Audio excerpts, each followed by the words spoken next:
राधे राधे। सुप्रभातम। कक्षा 12 विषय संस्कृत की ऑनलाइन क्लासेज में आपके लिए अलंकार का प्रकरण चल रहा है। आपके पाठ्यक्रम में 7 अलंकार थे, वो मैंने आपको संपूर्ण करा दिए हैं, लेकिन पाठ्यक्रम के अलावा भी मैं आपको 3 अलंकार और करा रहा हूँ, क्योंकि आपकी ये पुस्तक में दे रखे हैं। क्योंकि कभी कभार एग्जामिनर ब्लू प्रिंट के अलावा भी यानी पाठ्यक्रम के बाहर से भी दे देता है, तो मैं इनको आपके लिए करा रहा हूँ। तो सबसे पहले बेटा इसमें विभावना अलंकार है, और विभावना में करा रहा हूँ इसका सबसे पहले लक्षण वो है विभावना विना विभावना हेतु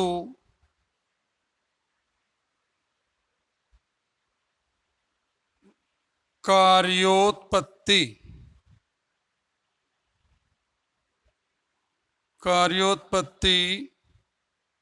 यदुच्यते।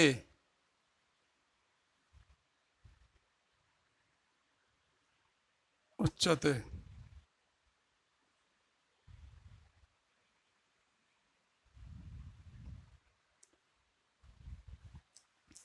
विभावना बिना हेतु कार्योत्पत्ति यद उच्यते, यानी बिना कारण के कार्य की उत्पत्ति ही क्या कहलाती है? विभावना, ने विभावना अलंकार कहलाता है। जहां पर कारण तो होता नहीं है और कार्य की उत्पत्ति हो जाती है, तो वहां पर विभावना अलंकार होता है। इसकी मैं आपके लिए व्याख्या करा रहा हूं संस्कृत में कि यत्र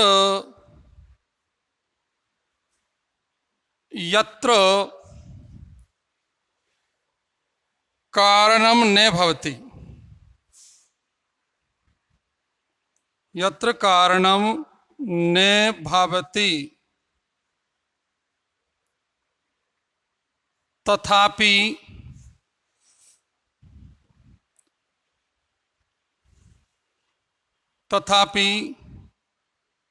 कार्यस्य उत्पत्ति जायते। तथापि कार्यस्य उत्पत्ति जायते। यत्र कारणम न भवति तथापि कार्यस्य उत्पत्ति जायते। तत्र विभावना अलंकार भवति।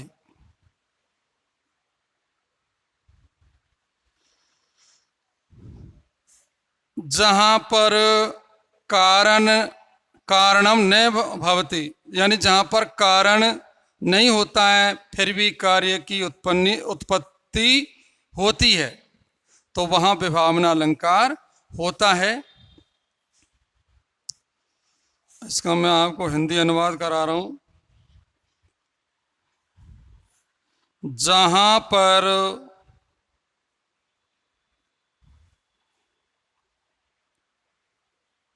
बिना कारण के, जहां पर बिना कारण के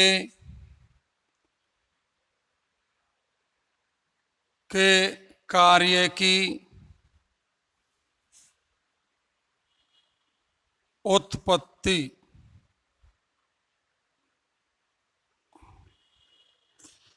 जहां पर बिना कारण के कार्य की उत्पत्ति होती है वहां विभावना अलंकार होता है।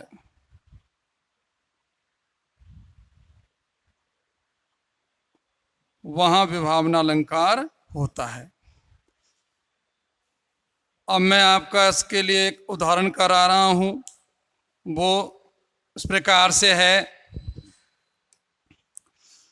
तो बेटा आप इस बात को तो समझ ही गए कि जहाँ पर कारण नहीं होता है, जहाँ पर कारण नहीं होता है फिर भी कार्य की उत्पत्ति होती है, यानी फिर भी कार्य उत्पन्न होता है, तो वहाँ विभावना अलंकार होता है। अब मैं इसके लिए आपको एक उदाहरण लिखा रहा हूँ, आपकी किताब का ही है बेटा, वो आप देखेंगे। उदाहरण लिखा रहा हूँ, यथा जैसे ससाम भ्रष्टापि ससाम भ्रष्टापि बिना दावाग्नि राशीत विशेषा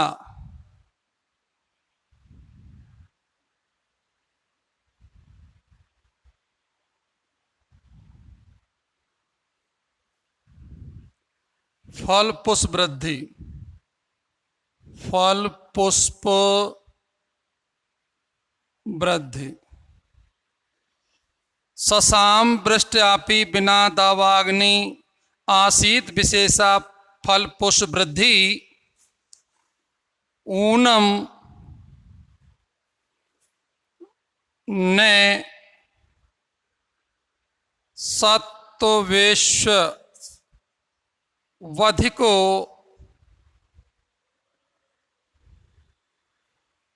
बबादे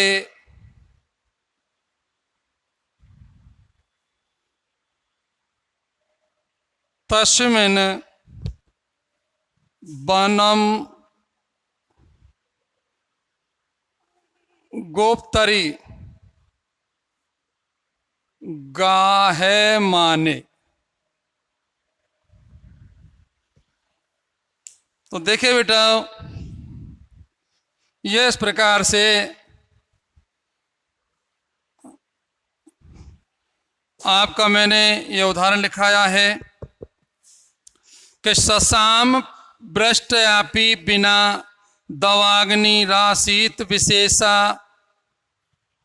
फल पुष्प वृद्धि ऊनम न सत्वेश बधिको बवादे तस्मिन् वनम गोप्तरी गाहे माने। तो देखिए इसमें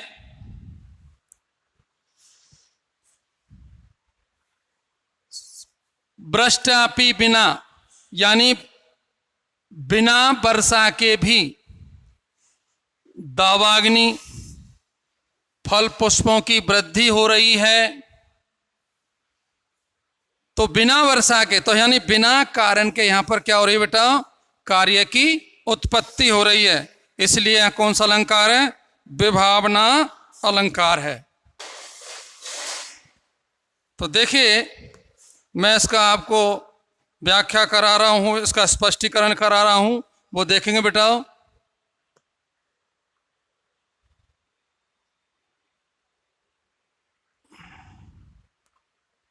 तो देखिए बेटा, मैंने आपके लिए इसका स्पष्टीकरण लिखाया है, वो इस प्रकार से है।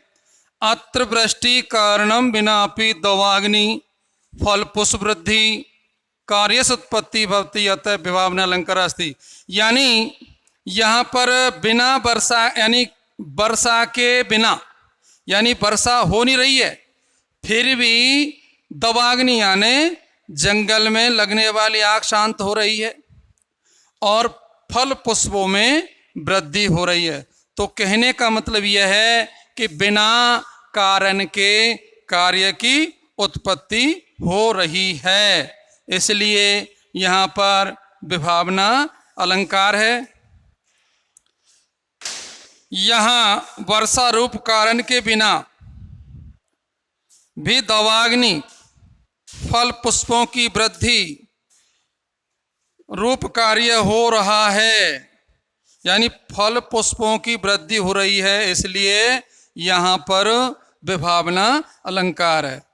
तो विभावना अलंकार का मैंने लक्षण लिखाया था आपके लिए कि विभावना बिना कार्य उत्पत्ति विभावना, सॉरी एक बार फिर से बोल रहा हूं मैं, कि विभावना बिना हेतु कार्य उत्पत्ति यद उच्चते, यानी जहां पर बिना कारण के और कार्य की उत्पत्ति होती है तो वहां पर विभावना अलंकार होता है।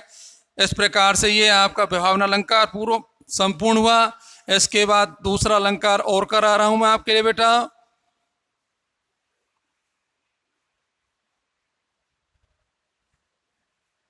दूसरा अलंकार है विशेषोक्ति।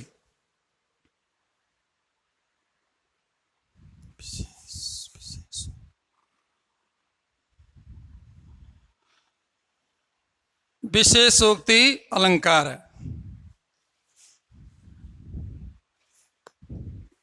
और बंद आपके हाँ, तो बेटा मैंने आपको दूसरा अलंकार लिखाया है विशेषोक्ति अलंकार। विशेषोक्ति अलंकार, तो इसका जो लक्षण मैंने लिखा है, विशेषोक्ति खंडेषु कारणेषु फलावच। विशेषोक्ति खंडेषु कारणेषु फलावच, इसका जो मैंने यहाँ आपके लिए संस्कृत में जो व्याख्या लिखी है वह यत्र कारणम तु भवति, यानी जहां पर कारण तो होता है लेकिन कार्य अभाव भवति, कार्य का अभाव होता है, तत्र विशेषोक्ति अलंकार होती, वहां पर विशेषोक्ति अलंकार होता है। कहने का मतलब यह हुआ कि जहां पर कारण तो होता है लेकिन कार्य का अभाव होता है वहां पर विशेषोक्ति अलंकार होता है। जैसे मैंने आपके लिए एक उदाहरण लिखा है ब्लैक बोर्ड पर कि धनो अपि निरुन्माद युवानो अपि चंचला प्रभावो अपि प्रमत्तास्ते महामहिम सालन, यानी धनो अपि, यानी धनवान होने पर भी, क्या बेटा, धनवान होने पर भी वो उन्माद से रहित है। धनवान होने पर भी क्या है, वो उन्माद से रहित है। धनो अपि निरुन्मादा, धनवान होने पर भी उन्माद से रहित है। युवानो अपि चंचला, और जवान होने पर भी वो क्या है, चंचल नहीं है। और प्रभावो अपि प्रमत्तास्ते, यानी प्रभुता रूप का कारण है, यानी प्रभाव अपि प्रमाते महामहिमा सालन है, और वो महामहिमा यानी महिमा से वो सालिनी यानी सहनशीलता से युक्त है, फिर भी उसमें क्या है, वो घमंड नहीं है। तो यहां है कि अत्र धन रूपम युवा अवस्था रूपम प्रभुता रूपम च कारणम विद्यमान अस्ति, यानी यहाँ धनवान होना यानी धन होने पर भी, युवा अवस्था होने पर भी, प्रभुता का रूप होने पर भी, ये सब क्या है, कारण विद्यमान हैं, फिर भी वो क्या है, उन्माद से रहता है। तो धनवान होने पर भी उन्माद से रहता है, युवा अवस्था होने पर भी वो चंचलता से रहता है, और प्रभुता का रूप होने पर भी वो प्रमाद रूप है, प्रमाद ही नहीं, यानी वो आलसी नहीं है। यहाँ कार्य से अभाव अस्ति, तो ये क्या है? कार्य का अभाव है, इसलिए यहाँ पर विशेषोक्ति अलंकार है। तो समझ गए बेटा कि इसका लक्षण बताया मैंने आपको कि विशेषोक्ति खंडेषु कारणेषु फलावचय, जहां कारण तो होता है लेकिन कार्य का अभाव होता है, वहां पर विशेषोक्ति अलंकार होता है। और मैंने इसके लिए आपको एक उदाहरण लिखाया है कि धननो अपि निरुन्मादा युवानो अपि चंचला प्रभावो अपि अप्रमत्त आस्ते महामहिमशालिने। इसका स्पष्टीकरण भी लिखाया मैंने कि यहाँ धन रूपम, अत्र धन रूपम, युवा अवस्था रूपम, प्रभुता रूपम च कारणम विद्वान अस्ति। यानी धन रूप, युवावस्था रूप और प्रभुता का रूप। धन का रूप, युवावस्था का रूप और प्रभुता का रूप कारण विद्वान है। यहाँ ये कारण विद्वान है, फिर भी उन्माद नहीं है, चंचल नहीं है और आलस्य नहीं है, प्रमाद। तो ये कार्य का यहाँ अभाव है। क्यों? धनवान होने पर तो क्या होना चाहिए? उन्माद होना चाहिए, उसमें उन्माद होना चाहिए। यानी कि जिसके पास धन होता है तो वो उन्माद से युक्त होता है, लेकिन फिर भी उसमें उन्माद नहीं है। और युवावस्था है, जवानी है, जवानी का रूप है, लेकिन वो फिर भी क्या नहीं है? चंचल नहीं है, चलायमान नहीं है। और तीसरा है प्रभुता रूपम। प्रभुता का रूप है लेकिन फिर भी उसमें प्रमाद रूप नहीं, यानी आलस्य नहीं है, प्रमाद, उसके अंदर कोई आलस्य नहीं है। तो यहां कार्य का अभाव है। कारण तो जहां कारण तो होता है लेकिन कार्य का अभाव होता है, वहां विशेषोक्ति अलंकार होता है। तो बेटाओं, आज मैंने आपके लिए दो अलंकार कराए, विभावना और विशेषोक्ति। तो दोनों अलंकारों के मैंने आपको लक्षण, दोनों के उदाहरणों का स्पष्टीकरण आपके लिए बताया है। तो इस प्रकार से बेटा मैं आज आपके लिए इतना ही पढ़ाऊंगा। धन्यवाद। और बाकी मैं आपके लिए कल पढ़ाऊंगा। थैंक्स।